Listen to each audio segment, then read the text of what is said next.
Hey friends, welcome to exam partner channel. मैं हूं आपका एग्जाम पार्टनर प्रवीण सिंह राजपुरोहित। आज अपन पढ़ने वाले हैं क्या, conversion from non standard SOP to standard SOP form. यानी आपको यहाँ पे क्वेश्चन में क्या गिवन रहेगा, नॉन स्टैंडर्ड एसओपी फॉर्म, आपको उसको कन्वर्ट करना है किसमें, स्टैंडर्ड एसओपी फॉर्म में। ठीक है, तो अब ये नॉन स्टैंडर्ड एसओपी फॉर्म क्या है, स्टैंडर्ड एसओपी फॉर्म क्या है, तो यार आपको ये समझने के लिए आपको सबसे पहले एक वीडियो देखना पड़ेगा जो रहेगा आपका standard SOP and PS form के बारे में। ठीक है, तो उसका वीडियो मैंने ऑलरेडी चैनल पे अपलोड कर दिया है। तो अगर आपको कॉन्सेप्ट नहीं पता है, अगर आपको देखना है कि किस तरीके से वहां पे स्टैंडर्ड फॉर्म होता है, नॉन स्टैंडर्ड फॉर्म एक्जेक्टली क्या होता है, तो आप जाके वीडियो को चेकआउट करो, आपको वहां पे पूरा पूरा समझ में आ जाएगा। और इंडिविजुअली मैंने वहां पे एसओपी फॉर्म क्या होता है, पीओएस फॉर्म क्या होता है, उसका भी मैंने वीडियो बनाया हुआ है, तो भी जाके आप वहां पे वो सारी वीडियोस देख सकते हो। ठीक है, एक प्लेलिस्ट है आपका वहां पे, कौन सा है, DELD, जो आपका वहां पे बना हुआ है। वहां पे जितने भी वीडियोस हैं यहाँ पे लॉजिक गेट्स के सारे वीडियोस मैंने बनाए हुए हैं और वहां पे मैंने प्लेलिस्ट में ऐड कर दिया। ठीक है, अब आते चलो आज के टॉपिक के ऊपर जो रहेगा आपका conversion from non standard SOP to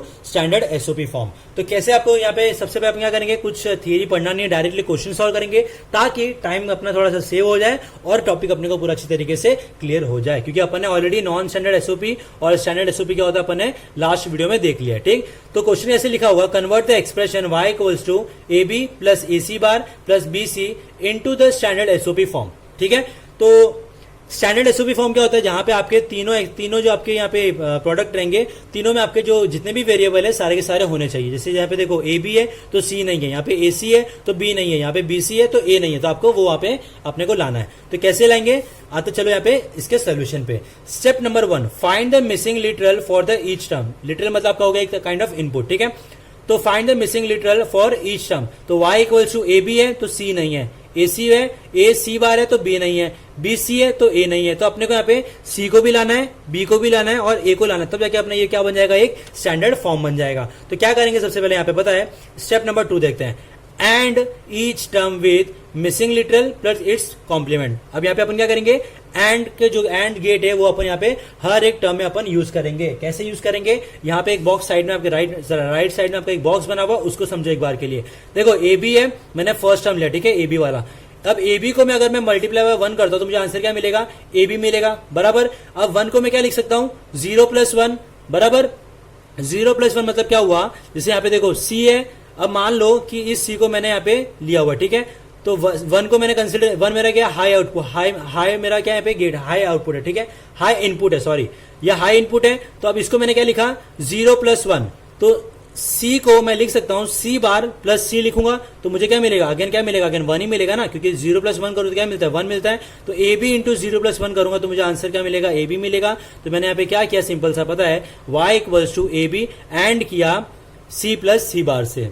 तो देखो C मतलब हो गया क्या मेरा यहाँ पे 1, ये हो गया मेरा 0, तो 1 प्लस 0 करूंगा तो कितना मिलेगा, 1 इंटू AB किया तो क्या मिलेगा, अगेन AB मिलेगा। समझ में आ रहा है, तो y equals to AB dot C plus C bar हो गया, प्लस AC है, मिसिंग क्या है B, तो B को कर लो एंड B प्लस B बार कर दिया, प्लस BC। अब यहाँ पे क्या मेरा मिसिंग है A, तो A प्लस A बार कर दिया। समझ में आ रहा है अच्छी तरीके से, पक्का, ठीक है। अब आता है स्टेप नंबर 3 के ऊपर। तो स्टेप नंबर 3 एक्जैक्टली आपका यहाँ पे क्या, नॉर्मल से आपको यहाँ पे इसको सिंप्लीफाई करना है और आपका आंसर आ जाएगा। कैसे आएगा, चलो देखते हैं एक बार के लिए। Simplify the expression to get the standard SOP. क्या करेंगे, सिंपल सा पता है, AB को मल्टीप्लाई करो C से, AB को मल्टीप्लाई करो C बार से, AC को मल्टीप्लाई करो B से, AC बार को मल्टीप्लाई करो B बार से, BC को मल्टीप्लाई करो A से, BC को मल्टीप्लाई करो A बार से। सिंपल सा। तो देखो ये मैंने इक्वेशन पूरा जो मेरा फर्स्ट इक्वेशन है ये मेरा एज इट इज है, ठीक है। अब मैंने यहाँ पे क्या किया, इसको मल्टीप्लाई किया, देखो AB डॉट C, ये आ गया ABC प्लस ये प्लस AB C बार, ये आ गया AB C बार,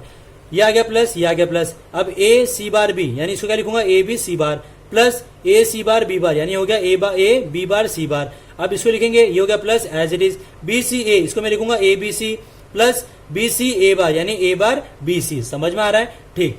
अब क्या करेंगे यहाँ पे, देखो ये ABC है और कहां पर है, ये रहा ABC, इसको मैंने साथ में लिख लिया, ABC, थोड़ा सा मैंने इसको अरेंजमेंट कर लिया, यानी ABC साथ में आ गया, ABC बार यहाँ पे आ गया, और A bar C bar, A bar C bar, A bar BC मेरा यहाँ पे एज इट इज आ गया।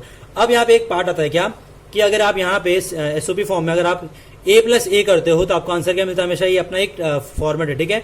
A प्लस A किया तो अपने आंसर क्या मिलता है, A, यानी 0 प्लस 0 करेंगे इनपुट में तो अपने आंसर क्या मिलेगा, 0 ही मिलेगा, राइट। तो देखो ABC है प्लस ABC किया तो आंसर क्या मिलेगा, ए बी सी। समझ में आ रहा है अच्छी तरीके से? देखो ए इनपुट हो गया ए बी सी, और ये ए इनपुट हो गया ए बी सी, तो आंसर क्या आ रहा है ए। यानी अगर A B C plus A B C किया तो अपने को आंसर क्या मिलेगा, ए बी सी। मतलब क्या हुआ, y इक्वल्स टू इन दोनों का जो आंसर है वो हो गया ए बी सी। अब यहाँ पे देखो ए बी, लेकिन देखो अपना ये दोनों सेम होना चाहिए, ठीक है, ये ए है तो ये भी ए होना चाहिए। यहाँ पे देखो A B C bar plus A B C bar same same term है, मतलब क्या आएगा, वन टाइम आ जाएगा, plus A B C bar. अब A B bar C bar individual term है, एज इट इज आ गया, A bar B C as it is आ गया। अगर आप यहाँ पे नोट करो कि इस इक्वेशन में देखो तीनों टर्म आ गए, तीनों इनपुट आ गए, A B C A B C A B C A B C, मतलब यहाँ पे मेरा ये स्टैंडर्ड एसओपी फॉर्म में कन्वर्ट हो गया फ्रॉम नॉन स्टैंडर्ड एसओपी। समझ में आ रहा अच्छी तरीके से? तो देखो ये था अपना क्या, non standard, y equals to A B plus A C bar plus B C बराबर। यहाँ पे एक टर्म मिसिंग था, लेकिन अगर आप ए वाला इक्वेशन देखोगे तो यहाँ पे एबीसी एबीसी एबीसी एबीसी, यानी यहाँ पे तीनों के तीनों टर्म यहाँ पे मेरे अवेलेबल है। समझ में अच्छी तरीके से? पक्का श्योर? तो thank you so much video देखने के लिए। अगर आपको वीडियो अच्छा लगा तो लाइक कर दो, कमेंट कर दो, सब्सक्राइब कर दो। अगर आप इस चैनल पर नए हो तो सब्सक्राइब करना भूलना मत, और बेल आइकन प्रेस करना भूलना मत, क्योंकि बहुत सारे वीडियोस जो DLD में आने वाले हैं। Thank you so much, have a nice day.